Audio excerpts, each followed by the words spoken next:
नमस्कार मित्रों, जैसा कि हम लोग दीनदयाल उपाध्याय गोरखपुर विश्वविद्यालय गोरखपुर के बीएड प्रथम सेमेस्टर से संबंधित प्रैक्टिस सेट को हल कर रहे हैं।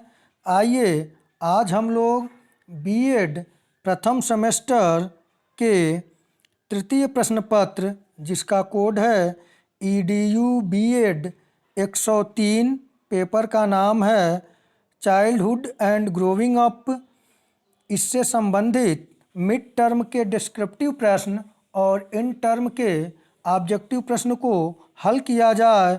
आप लोग इससे पहले जो फर्स्ट पेपर और सेकंड पेपर दिए हैं, मैं जो प्रैक्टिस सेट कराया था उसमें से मैक्सिमम प्रश्न मिले हैं।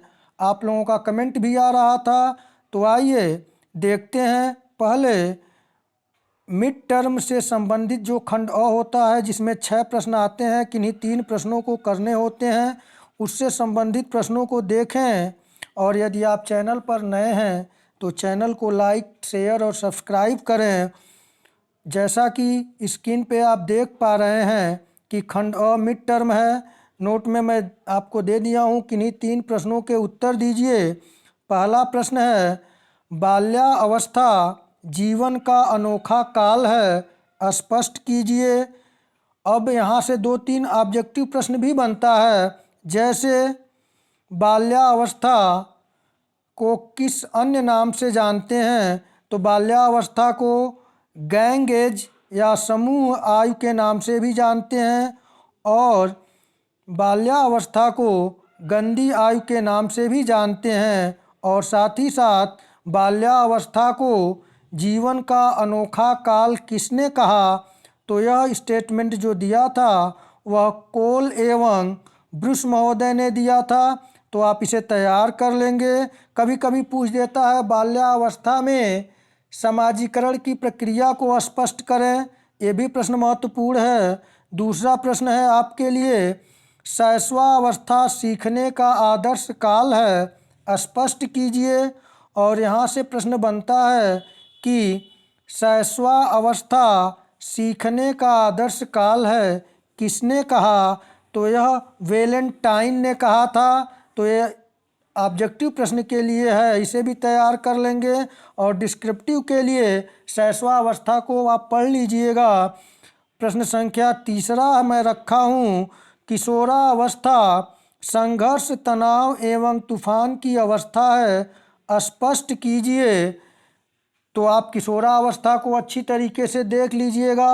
और यहाँ पर 2-3 चीज़ें और आप देख लें कि किशोरावस्था संघर्ष, तनाव एवं तूफान की अवस्था है, किसने कहा? तो यह जो परिभाषा दिया, यह स्टेनले हॉल महोदय ने कहा था कि किशोरावस्था संघर्ष, तनाव एवं तूफान की अवस्था है। चौथा प्रश्न है आपके लिए कि अभिप्रेरणा का क्या अर्थ है, इसे आप अभिप्रेरणा को पढ़ लीजिएगा। और पांचवा प्रश्न है, अभिवृद्धि से क्या अभिप्राय है, इसे भी आप तैयार करें। छठा प्रश्न है, व्यक्तित्व से आप क्या समझते हैं या व्यक्तित्व से क्या तात्पर्य है, आप इसे भी तैयार कर लें। और सातवां प्रश्न मैं रखा हूँ, अधिगम को परिभाषित कीजिए। तो आप अधिगम को भी अच्छे तरीके से पढ़ लीजिएगा। अब आइए हम लोग खंड ब, जो इन टर्म से आपको 40 प्रश्न आएंगे और 40 प्रश्नों के उत्तर देने होंगे। तो आइए देखते हैं। जो पहला प्रश्न मैं रखा हूँ, पहला प्रश्न है, मानव विकास की अवस्था है। 2, 3, 4, 5 इस प्रश्न का आप आंसर तैयार कर लें। इस प्रश्न का सही उत्तर होगा ऑप्शन सी। मानव विकास की जो अवस्था है वो 4 भागों में विभक्त है। पहला है शैशवावस्था, दूसरा है बाल्यावस्था, तीसरा है किशोरावस्था और चौथा है प्रौढ़ावस्था। दूसरा प्रश्न मैं रखा हूँ, आपके सामने दिखाई दे रहा है स्क्रीन पे। मैकडूगल ने संवेगों की संख्या बताई है। ऑप्शन आपके सम्मुख है 10, 12, 14, 16। तो इस प्रश्न का सही आंसर का आप चयन करें। इस प्रश्न का सही उत्तर है ऑप्शन सी 14। मैकडूगल ने संवेगों की जो संख्या बताई है वह 14 बताई है। और साथ ही साथ आप ये भी देख लेंगे कि मूल प्रवृत्ति के प्रवर्तक कौन थे। तो मूल प्रवृत्ति से नाम जोड़ा जाता है मैकडूगल महोदय का। तो आप इसे देख लेंगे, तैयार कर लेंगे। बहुत ही महत्वपूर्ण प्रश्न मैं बनाया हूँ आपके लिए। और तीसरा प्रश्न है, लैटिन भाषा के पर्सोना का अर्थ है। 4 ऑप्शन आपके सम्मुख हैं, आपका तैयार भी होगा। तो लैटिन भाषा के पर्सोना का जो अर्थ है, सही उत्तर है ऑप्शन सी, मुखौटा। यहाँ से प्रश्न ऐसे बन सकता है कि पर्सनालिटी शब्द की उत्पत्ति किस भाषा, यानी कि पर्सनालिटी यानी कि आपका पर्सनालिटी का मतलब होता है व्यक्तित्व, यानी व्यक्तित्व या की अंग्रेजी जो है वह पर्सनालिटी है। पर्सनालिटी शब्द की उत्पत्ति किस भाषा से हुई है यदि यह पूछे तो यह होगा आपका लैटिन भाषा से। और लैटिन भाषा के किस शब्द से हुई है तो पर्सोना से। और पर्सोना का क्या अर्थ है तो मुखौटा। ऐसे प्रश्न बनेगा। और चौथा प्रश्न स्क्रीन पे आपके दिखाई दे रहा है, बुद्धि लब्ध निकालने का सूत्र है। तो बुद्धि लब्ध निकालने का 4 ऑप्शन आपके सम्मुख हैं।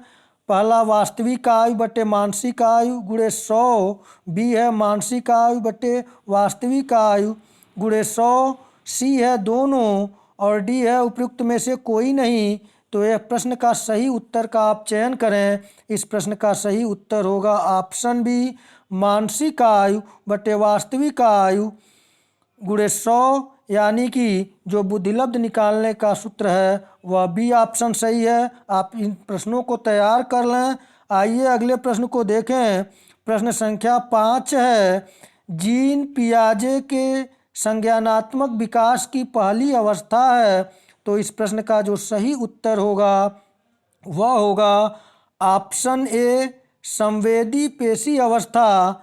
अब यहाँ से प्रश्न ये बन सकता है कि जो जीन पियाजे ने अपना बौद्धिक विकास संज्ञानात्मक विकास की जो थ्योरी दिया है उसमें कुल कितनी अवस्थाओं में उन्होंने विभक्त किया है तो 4 अवस्थाओं में। पहला है आपका यही संवेदी पेशी अवस्था जो जन्म से 2 वर्ष है। और दूसरी अवस्था जो है वह पूर्व संक्रियात्मक अवस्था है, यह 2 से 7 वर्ष तक है। और जो तीसरी अवस्था है वह मूर्त सक्रियात्मक अवस्था है जो 7 वर्ष से 11 वर्ष तक है। और चौथा जो है वह है औपचारिक संक्रियात्मक अवस्था, यह 12 वर्ष से 20 वर्ष, यानी कभी कभी देता है 12 से ऊपर, तो यह 12 से ऊपर है औपचारिक संक्रियात्मक अवस्था। तो जीन पियाजे ने संज्ञानात्मक विकास को 4 अवस्थाओं में विभाजित किया। संवेदी पेशी अवस्था जन्म से 2 वर्ष, पूर्व संक्रियात्मक अवस्था 2 से 7 वर्ष, मूर्त सक्रियात्मक अवस्था 7 से 11 वर्ष, और चौथा औपचारिक संक्रियात्मक अवस्था 12 से ऊपर। तो इसे आप तैयार करें। अगला प्रश्न जो है आपका वह है, बुद्धिलब्धि शब्द का प्रयोग सर्वप्रथम किसने किया था। 4 ऑप्शन आपके सम्मुख दिखाई दे रहे हैं। इस प्रश्न का सही उत्तर का आप चयन कर लें।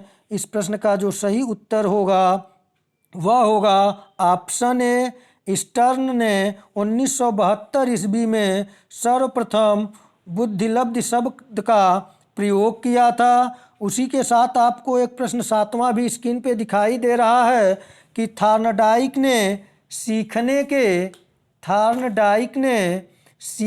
के मुख्य नियम बताए हैं। तो थार्नडाइक महोदय जो सीखने के मुख्य नियम बताए हैं वह 3 बताए हैं। इसका सही उत्तर होगा ऑप्शन बी, थार्नडाइक ने सीखने के मुख्य नियम 3 बताए हैं। तो आप इसे तैयार कर लें। ये तीनों नियम जो हैं, पहला है तत्परता का नियम, दूसरा है अभ्यास का नियम, और तीसरा है प्रभाव का नियम। तो यहाँ से प्रश्न पूछेगा, आपसे ऑप्शन दे देगा कि सीखने के प्रमुख नियम हैं तत्परता का नियम, अभ्यास का नियम, प्रभाव का नियम, उपयुक्त सभी। तो आप ये तीनों तैयार रखेंगे तो आसानी से प्रश्न हल कर सकते हैं। आइए अगले प्रश्न को देखें। प्रश्न संख्या 8 पूछे हैं हम आपसे, रखे हैं, सुल्तान नामक चिंपैंजी पर सीखने के सिद्धांत का प्रतिपादन किसने किया था। तो यहाँ पे 4 ऑप्शन हैं, आप सही ऑप्शन का चयन करें। Pavlov, Thorndike, Skinner, Kohler. तो इस प्रश्न का जो सही उत्तर होगा वह होगा ऑप्शन डी, कोहलर। कोहलर ने यदि यह पूछे कि कोहलर के सिद्धांत को किस नाम से जानते हैं, तो इसे सूझ का सिद्धांत या अंतर्दृष्टि के सिद्धांत के नाम से जाना जाता है। इसे पूर्णांगवाद के नाम से भी जाना जाता है। और पावलोव जो महोदय हैं, तो पावलोव के जो सीखने का सिद्धांत है, तो उसमें पावलोव से जो सीखने के सिद्धांत से प्रश्न बनेंगे, तो पावलोव के सिद्धांत को किस नाम से जाना जाता है। तो पावलोव के सिद्धांत को अनुकूलित प्रत्यावर्तन का सिद्धांत के नाम से जाना जाता है। और थार्नडाइक के सीखने के सिद्धांत को किस नाम से जाना जाता है, तो उसे हम अनुक्रिया, उद्दीपक अनुक्रिया अनुबंधन सिद्धांत। यदि यह पूछे कि उद्दीपक अनुक्रिया अनुबंधन सिद्धांत किसका है, थार्नडाइक का है। यदि यह पूछे कि अनुकूलित प्रत्यावर्तन का सिद्धांत किसका है, तो पावलोव का है। और स्कीनर महोदय का कौन सा सिद्धांत है, तो यहाँ पे स्कीनर का जो सिद्धांत है उसे हम सक्रिय अनुकूलन सिद्धांत या क्रिया प्रसूत अनुबंधन सिद्धांत के नाम से जानते हैं। तो आप लोग इसे तैयार कर लेंगे।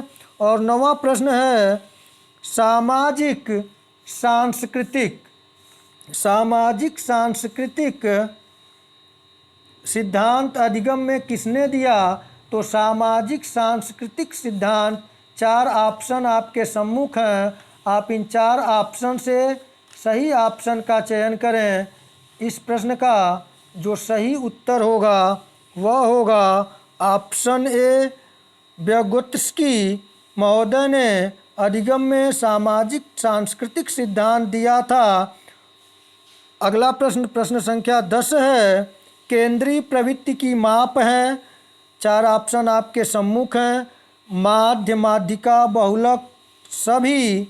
सही आंसर का आप चयन करें। इस प्रश्न का सही उत्तर होगा ऑप्शन डी, ये सभी केंद्रीय प्रवृत्ति की माप है, माध्य, माध्यिका और बहुलक। प्रश्न संख्या 11 आपके सम्मुख है, सामान्य बालक की बुद्धिलब्धि होती है। 4 ऑप्शन आपके सम्मुख हैं। आप 4 ऑप्शन में से सही ऑप्शन का चयन कर लें। इस प्रश्न का जो सही उत्तर होगा वह होगा ऑप्शन ए, 90 से 110 बुद्धिलब्धि जो होती है वो सामान्य बालक की होती है। आइए अगले प्रश्न को देखें। प्रश्न संख्या 12 है, मनोविज्ञान। प्रश्न संख्या 12 है आपके सम्मुख कि मनोविज्ञान शिक्षा की आधारभूत सिद्धांत हैं, किसने कहा। प्रश्न एक बार और आप सुन लें कि मनोविज्ञान शिक्षा का आधारभूत विज्ञान है, किसने कहा। 4 ऑप्शन आपके सम्मुख हैं। आप इन 4 ऑप्शन से सही ऑप्शन का चयन करें। 12 नंबर प्रश्न का कि मनोविज्ञान शिक्षा की आधारभूत सिद्धांत है। इस प्रश्न का सही उत्तर का आप चयन करें। इस प्रश्न का सही उत्तर है ऑप्शन ए, स्कीनर महोदय ने मनोविज्ञान को शिक्षा की आधारभूत सिद्धांत माना है। और यहीं पर यदि हम अन्य परिभाषाओं पर विचार करें, मनोविज्ञान की परिभाषाओं पर, तो कौन क्या दिया है, तो आप लोग इसे तैयार करें। जैसे कि मन महोदय का है, तो मन महोदय ने कहा था आधुनिक मनोविज्ञान का संबंध व्यवहार की वैज्ञानिक खोज से है। तो यहाँ पे वैज्ञानिक खोज की बात आएगी तो आप मन को ट्रिक करेंगे। और यदि यह प्रश्न आए कि मनोविज्ञान मानव व्यवहार और मानव संबंधों का अध्ययन है, किसने कहा, तो क्रो एंड क्रो महोदय ने कहा था कि मनोविज्ञान मानव व्यवहार और मानव संबंधों का अध्ययन है। इसी प्रकार गैरीसन महोदय ने मनोविज्ञान को परिभाषित करते हुए लिखा है, मनोविज्ञान का संबंध प्रत्यक्ष मानव व्यवहार से है। मनोविज्ञान का संबंध प्रत्यक्ष मानव व्यवहार से है, किसने कहा? तो गैरीसन व अन्य ने कहा। तो इसे आप तैयार कर लेंगे। आइए अगले प्रश्न को देखें। प्रश्न संख्या 13 है मनोविज्ञान। प्रश्न संख्या 13 है आपका कि मनोविज्ञान व्यवहार का वस्तुपरक विज्ञान है, किसने कहा? 4 ऑप्शन आपके सम्मुख हैं, तो आप इन 4 ऑप्शन से सही ऑप्शन का चयन करें।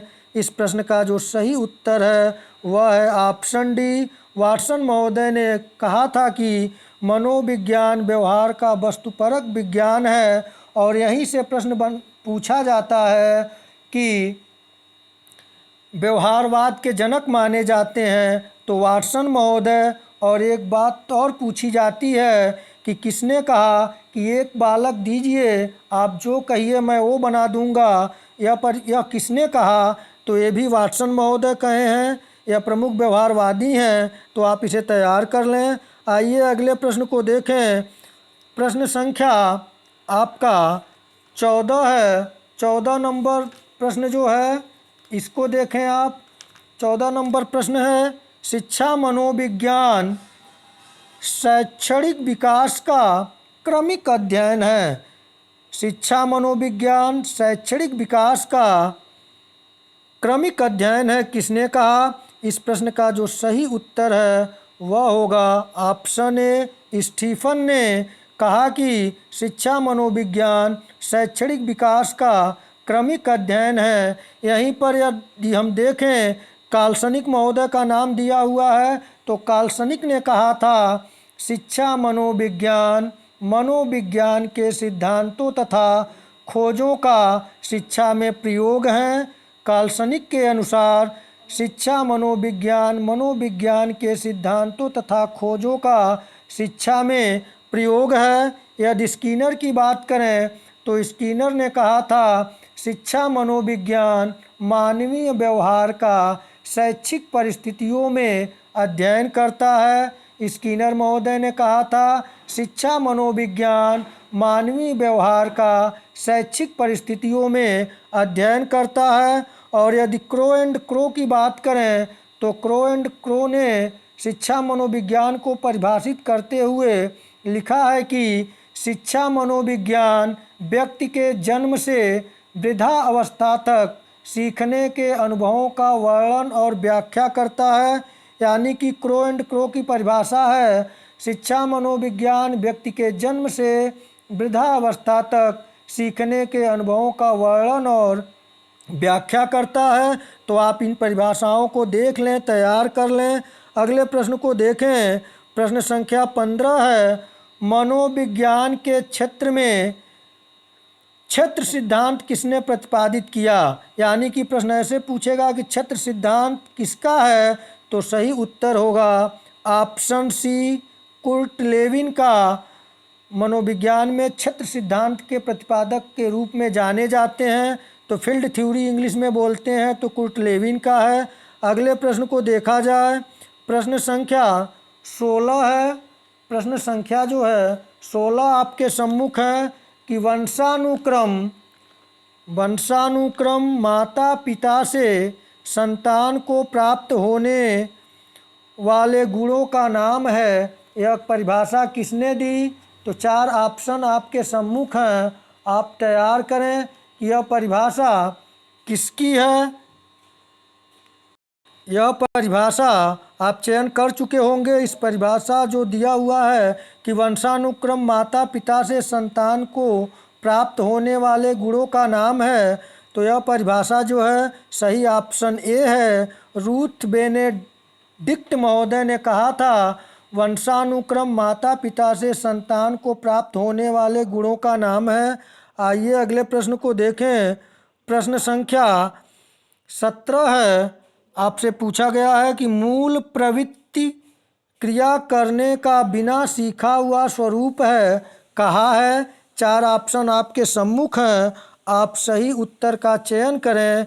इस प्रश्न का जो सही उत्तर होगा वह होगा ऑप्शन ए वुडवर्थ। वुडवर्थ महोदय ने कहा था कि मूल प्रवृत्ति क्रिया करने का बिना सीखा हुआ स्वरूप है। तो आप लोग इसे तैयार कर लें। यहाँ से प्रश्न बार बार पूछे जाते हैं कि मूल प्रवृत्ति क्रिया करने का बिना सीखा हुआ स्वरूप है, किसने कहा? तो वुडवर्थ महोदय कहा। और यहीं यदि हम देखें मैकडूगल का नाम है, तो आप इसे तैयार करेंगे कि मूल प्रवृत्ति के प्रवर्तक माने जाते हैं जो मैकडूगल, और मैकडूगल ने 14 मूल प्रवृत्तियों को बताया था। और जीन पियाजे का नाम है। तो जीन पियाजे की जो थ्योरी है वो संज्ञानात्मक विकास के अंतर्गत आती है, और इन्होंने बताया था जो 4 अवस्था, इसके पहले मैं जिक्र कर चुका हूँ। और मास्लो नीड थ्योरी से है, आवश्यकता संबंधी सिद्धांत इन्होंने प्रस्तुत किया था। आइए अगले प्रश्न को देखें। प्रश्न संख्या 18 है, अधिगम के सबलीकरण सिद्धांत के प्रतिपादक हैं। कभी कभी यहाँ पूछता है अधिगम के पुनर्वलन सिद्धांत के प्रतिपादक कौन हैं? 4 ऑप्शन से आप सही ऑप्शन का चयन करें। इस प्रश्न का जो सही उत्तर होगा वह होगा ऑप्शन ए, हाल महोदय ने अधिगम के सबलीकरण सिद्धांत को प्रतिपादित किया था। आप लोग जान ही रहे हैं पावलोव जो हैं, पावलोव महोदय का मैं बताया आपका ये अनुकूलित प्रत्यावर्तन सिद्धांत था, स्किनर का क्रिया प्रसूत या सक्रिय अनुबंधन सिद्धांत, और थार्नाडाइक का जो सिद्धांत था उद्दीपक अनुक्रिया सिद्धांत था। तो आप इसे तैयार करेंगे। आइए अगले प्रश्न को देखें। प्रश्न संख्या 19 है, सीखने के वक्र हैं। जो सीखने के वक्र हैं, ऑप्शन सम्मुख आपके 4 हैं, उन्नतोदर वक्र, नतोदर वक्र, मिश्रित वक्र, सभी। तो इस प्रश्न का जो सही उत्तर होगा वह होगा ऑप्शन डी, ये सभी सीखने के वक्र हैं। आइए अगले प्रश्न को देखें। प्रश्न संख्या 20 है, अभिप्रेरणा कार्य को प्रारंभ करने, जारी रखने और नियमित करने की प्रक्रिया है। अभिप्रेरणा कार्य को प्रारंभ करने, जारी रखने और नियमित करने की प्रक्रिया है। किसने कहा? इन 4 ऑप्शन दिया हुआ है, गुड, पीटी यंग, दोनों, कोई नहीं। सही उत्तर का आप चयन करें। इस प्रश्न का सही उत्तर है ऑप्शन ए, गुड महोदय ने कहा था कि अभिप्रेरणा कार्य को प्रारंभ करने, जारी रखने और नियमित करने की प्रक्रिया है। आइए अगले प्रश्न को देखें। प्रश्न संख्या 21 है, अभिप्रेरणा के कारण हैं। अभिप्रेरणा के कारण हैं, 4 ऑप्शन आपके सम्मुख हैं, स्वाभाविक कारण, अर्जित कारण, दोनों, कोई नहीं। इस प्रश्न का आप सही उत्तर का चयन कर लें। इस प्रश्न का सही उत्तर है ऑप्शन सी, दोनों। अप्रेरणा के जो कारण हैं वह स्वाभाविक कारण और अर्जित कारण दोनों हैं। तो इस प्रश्न का सही उत्तर होगा ऑप्शन सी। आइए अगले प्रश्न को देखें। प्रश्न संख्या 22 है, पुरस्कार वांछित कार्य के साथ सुखद साहचर्य स्थापित करने का साधन है। किसने कहा? प्रश्न एक बार और सुने। पुरस्कार वांछित कार्य के साथ सुखद साहचर्य स्थापित करने का साधन है। किसने कहा? हरलाक, थॉमसन, रायबर्न, कोई नहीं। इस प्रश्न का सही उत्तर का आप चयन करें। इस प्रश्न का ऑप्शन ए है हरलाक। हरलाक महोदय ने पुरस्कार को परिभाषित करते हुए लिखा है कि पुरस्कार वांछित कार्य के साथ सुखद साहचर्य स्थापित करने का साधन है। आइए अगले प्रश्न को देखें। प्रश्न संख्या 23 है, आदत प्राणी के पूर्वकृत व्यवहारों की पुनरावृत्ति है। किसने कहा? आदत प्राणी के पूर्वकृत व्यवहारों की पुनरावृत्ति है। किसने कहा? 4 ऑप्शन आपके सम्मुख हैं, विलियम जेम्स, गैरेट, दोनों, कोई नहीं। तो सही ऑप्शन का आप चयन कर लें। इस प्रश्न का जो सही उत्तर है ऑप्शन ए, विलियम जेम्स महोदय ने आदत को परिभाषित करते हुए लिखा था कि आदत प्राणी के पूर्वकृत व्यवहारों की पुनरावृत्ति है। और गैरेट की बात है तो गैरेट महोदय ने आदत को परिभाषित करते हुए लिखा था कि आदत उस व्यवहार को दिया गया नाम है जो प्रायः इतनी बार दोहराया जाता है कि स्वचालित हो जाता है। एक बार और सुन लें, गैरेट ने आदत को परिभाषित करते हुए लिखा है कि आदत उस व्यवहार को दिया गया नाम है जो प्रायः इतनी बार दोहराया जाता है कि स्वचालित हो जाता है। तो आप इसे तैयार कर लें। अगले प्रश्न को देखें। प्रश्न संख्या 24 है, बुद्धि पहचानने तथा सीखने की शक्ति है, किसने कहा? 4 ऑप्शन आपके सम्मुख हैं, आप सही ऑप्शन का चयन करें। Galton, Terman, Buckingham, Woodworth. इस प्रश्न का सही उत्तर है ऑप्शन ए सही उत्तर है इस प्रश्न का कि बुद्धि पहचानने तथा सीखने की शक्ति है, किसने कहा? तो गाल्टन महोदय ने कहा। और टर्मन महोदय ने कहा था बुद्धि के संबंध में कि अमूर्त वस्तुओं के विषय में सोचने की योग्यता बुद्धि है। टर्मन ने बुद्धि को परिभाषित करते हुए लिखा था अमूर्त वस्तुओं के विषय में सोचने की योग्यता बुद्धि है। और बकिंघम महोदय ने बुद्धि को परिभाषित करते हुए लिखा था कि सीखने की शक्ति ही बुद्धि है। बकिंघम के अनुसार सीखने की शक्ति ही बुद्धि है। और वुडवर्थ महोदय ने बुद्धि को परिभाषित करते हुए लिखा बुद्धि कार्य करने की एक विधि है। बुद्धि कार्य करने की एक विधि है, किसने कहा? तो वुडवर्थ ने कहा। तो आप लोग इन बिंदुओं को तैयार करें, इन टॉपिकों को जो मैं टच किया हूँ। तो यहाँ पे चारों परिभाषाएं मैं बताया हूँ। गाल्टन ने बुद्धि को परिभाषित करते हुए लिखा है कि बुद्धि पहचानने तथा सीखने की शक्ति है, जबकि टर्मन ने अमूर्त वस्तुओं के विषय में सोचने की योग्यता को बुद्धि माना है, जबकि बकिंघम महोदय ने सीखने की शक्ति ही बुद्धि माना है। और वुडवर्थ महोदय ने कार्य करने की एक विधि के रूप में देखा है। तो आप इन्हें तैयार कर लें। आइए अगले प्रश्न को देखें। प्रश्न संख्या 25 है, थार्नाडाइक ने बुद्धि के प्रकार बताए हैं। अमूर्त बुद्धि, सामाजिक बुद्धि, यांत्रिक बुद्धि या स्थूल बुद्धि। यांत्रिक बुद्धि को स्थूल बुद्धि के नाम से भी जाना जाता है, या उपयुक्त सभी। इस प्रश्न का सही उत्तर का आप चयन करें। इस प्रश्न का जो सही उत्तर है वह है ऑप्शन डी, ये सभी। थार्नडाइक ने जो बुद्धि के प्रकार बताए हैं उसमें उन्होंने आपका अमूर्त बुद्धि, सामाजिक बुद्धि और गामक या यांत्रिक या स्थूल बुद्धि के नाम से परिभाषित किया है। अगर यह पूछे थार्नाडाइक ने बुद्धि के कितने प्रकार बताए हैं, तो 3 प्रकार। कौन कौन? अमूर्त बुद्धि, सामाजिक बुद्धि, यांत्रिक, गामक या स्थूल बुद्धि। तो आप इसे तैयार कर लें। अगले प्रश्न को देखें। प्रश्न संख्या 26 है, बुद्धि के द्विखंड सिद्धांत के प्रवर्तक या प्रतिपादक कौन है? तो इस प्रश्न का जो सही उत्तर होगा, यहाँ देखिए ऑप्शन देने में थोड़ा जल्दबाजी हो गई है, यहाँ 2 ही ऑप्शन है। तो इस प्रश्न का जो सही उत्तर है वह होगा ऑप्शन बी, स्पीयरमैन। बुद्धि के द्विखंड या द्विकारक सिद्धांत के प्रतिपादक जो हैं स्पीयरमैन हैं। और बीने, टर्मन और स्टर्न ने बुद्धि के एक कारक सिद्धांत को प्रतिपादित किया था, जिसे एक सत्तात्मक सिद्धांत के नाम से भी जाना जाता है। और बाद में स्पीयरमैन ने अपने द्विकारक सिद्धांत में त्रिखंड सिद्धांत नाम जोड़कर एक और प्रकार बता दिया था। तो त्रिखंड सिद्धांत और द्विकारक या द्विखंड सिद्धांत के प्रतिपादक जो हैं वह आपके स्पीयरमैन हैं।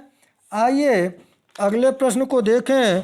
प्रश्न संख्या 27 है, व्यक्ति के शरीर रचना के आधार पर वर्गीकरण किसने किया? व्यक्तित्व के शरीर रचना के आधार पर जो वर्गीकरण किया, 4 ऑप्शन आपके सम्मुख हैं, आप सही आंसर का चयन करें। इस प्रश्न का जो सही उत्तर है वह होगा ऑप्शन ए, क्रिस्चमर। कहीं कहीं क्रिस्मर देता है, कहीं कहीं क्रिचमर देता है। तो व्यक्तित्व के शरीर रचना के आधार पर जो वर्गीकरण प्रस्तुत किया वो क्रिचमर महोदय ने किया था। यहीं पर जो शेल्डन महोदय का नाम दिया हुआ है, तो शेल्डन महोदय ने जो व्यक्तित्व के प्रकारों का उल्लेख किया है वह शारीरिक आकृति के आधार पर व्यक्तित्व का विभाजन किया है। यदि यह पूछे कि व्यक्तित्व के शरीर रचना का दृष्टिकोण या शरीर रचना का सिद्धांत किसने दिया? तो जर्मन वैज्ञानिक क्रेचमर, कहीं कहीं क्रेचमर भी देता है, आप तैयार कर लेंगे। और सेल्डन जो है वह दिए हैं शारीरिक आकृति के आधार पर व्यक्तित्व का विभाजन किया है सेल्डन ने। और यहीं पर यदि यह पूछे कि युंग महोदय का नाम दिया हुआ है, तो युंग महोदय ने जो अपना व्यक्तित्व का प्रकार बताया उन्होंने अंतर्मुखी व्यक्तित्व, बहिर्मुखी व्यक्तित्व के नाम से बताया था। तो आप इसे तैयार कर लेंगे। आलपोर्ट महोदय का नाम है, तो आलपोर्ट महोदय जो दिए हैं, तो आलपोर्ट महोदय जो हैं वह गुणों के आधार पर प्रधान गुण, केंद्रीय गुण और गौड़ गुण के रूप में विभाजित किया है आलपोर्ट महोदय ने व्यक्तित्व को। तो आप लोग इसे तैयार कर लेंगे। इन प्रश्नों को आप अच्छी तरीके से देखेंगे, इन टॉपिकों को पढ़ लेंगे, यहाँ से प्रश्न बनेंगे। आइए अगले प्रश्न को देखें। प्रश्न संख्या 28 है, मनोविश्लेषणवाद के प्रतिपादक माने जाते हैं। तो यहाँ पे 4 ऑप्शन आपके सम्मुख हैं, Freud, Maslow, Kurt Lewin, Thorndike. इस प्रश्न का सही उत्तर का चयन करें। इस प्रश्न का जो सही उत्तर है वह है ऑप्शन ए, सिगमंड फ्रायड ने मनोविश्लेषणवाद के प्रवर्तक माने जाते हैं। और ईड, ईगो और सुपर ईगो की अवधारणा किसने दिया? तो सिगमंड फ्रायड महोदय ने दिया था। यहाँ मास्लो की आवश्यकता संबंधी नीड थ्योरी है जिन्होंने 5 स्टेज बताए हैं। और कुर्ट लेविन का फील्ड थ्योरी है, क्षेत्र सिद्धांत। और थॉर्नडाइक का उद्दीपक अनुक्रिया सिद्धांत है। आप इन्हें तैयार कर लेंगे। आइए अगले प्रश्न को देखें।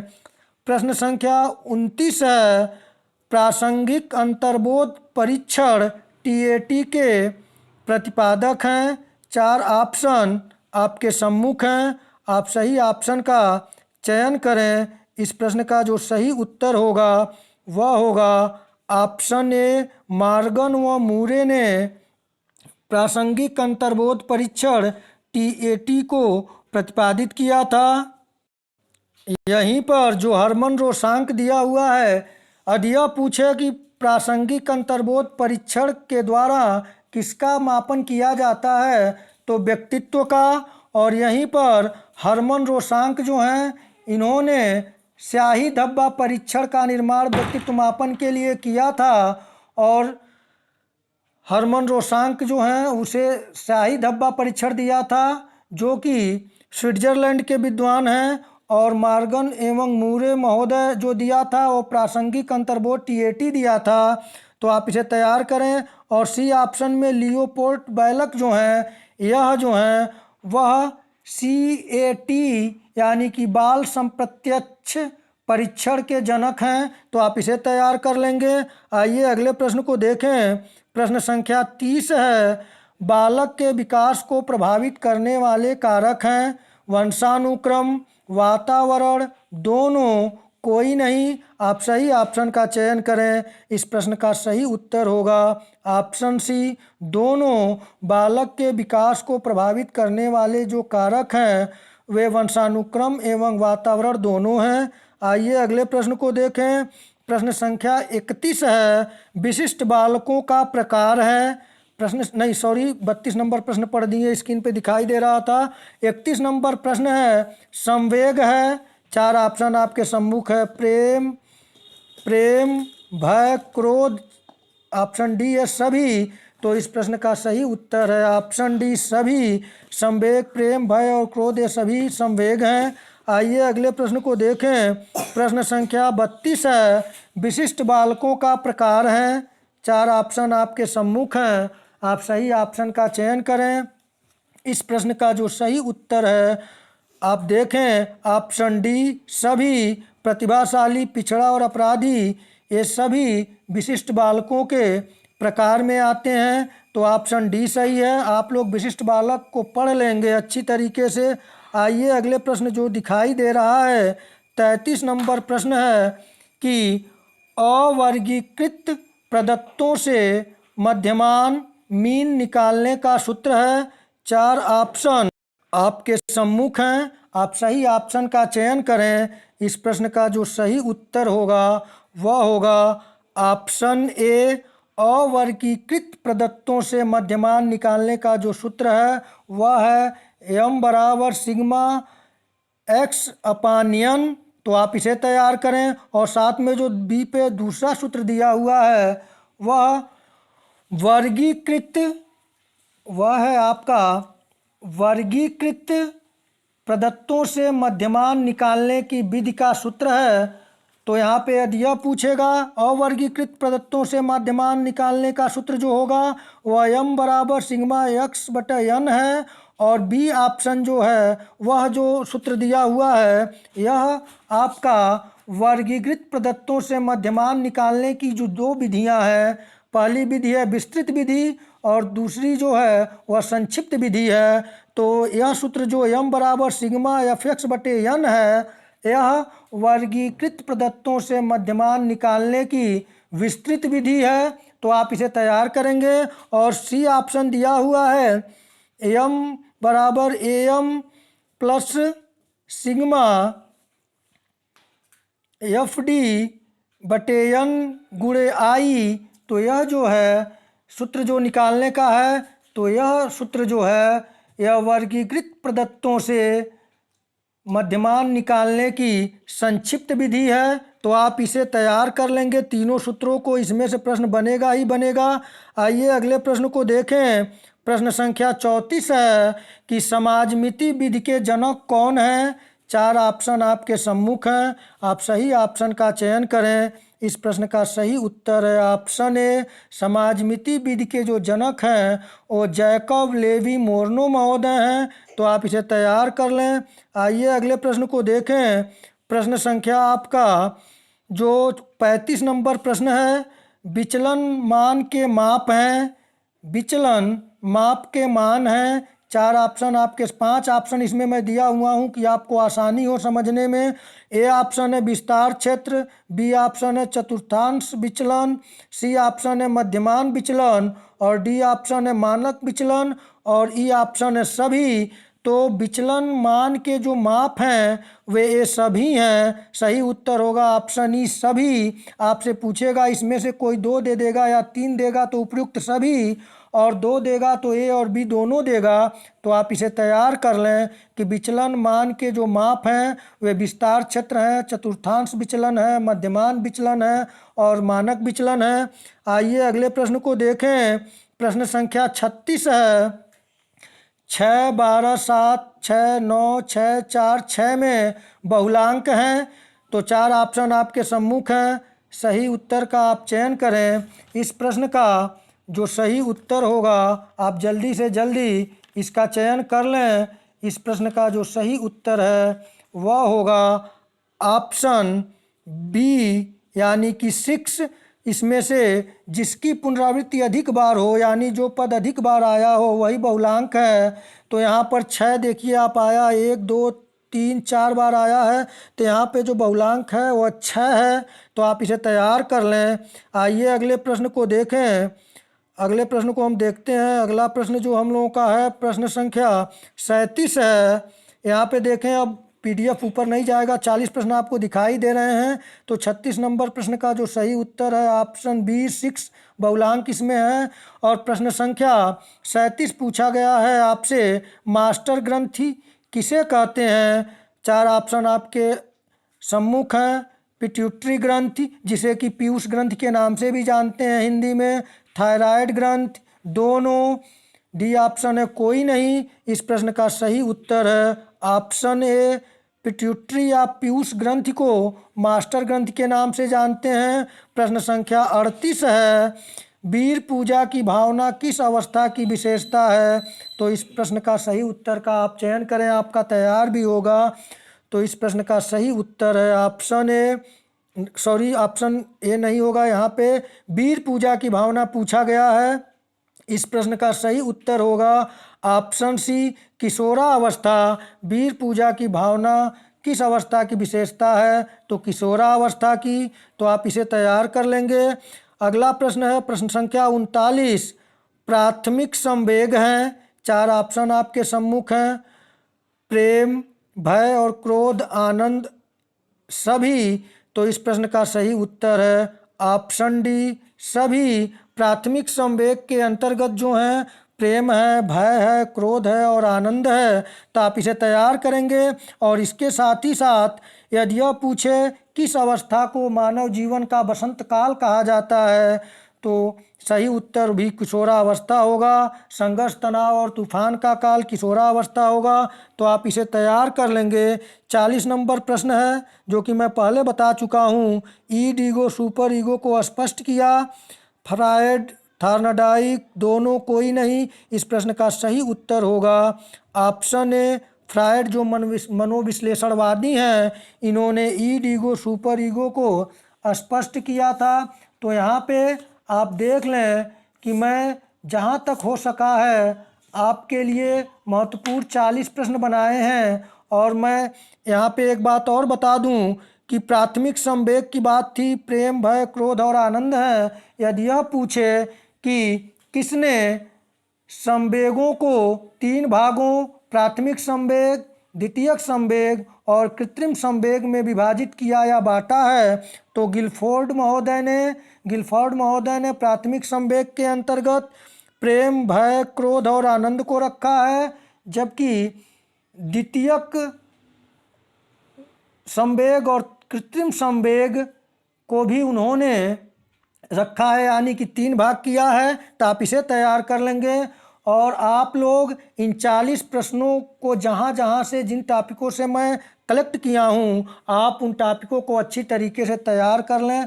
अभी आपके पास आज और कल का मौका है कि आप इसे तैयार कर लेंगे, अच्छे अंकों से आप उत्तीर्ण हों। और आप लोग अपना प्यार और सहयोग बनाए रहें, चैनल को ग्रो कराएं, लाइक, शेयर और सब्सक्राइब कराएं। तो मित्रों, आज इतना ही। आप अच्छे अंकों से पास हों। नमस्कार। नमस्कार।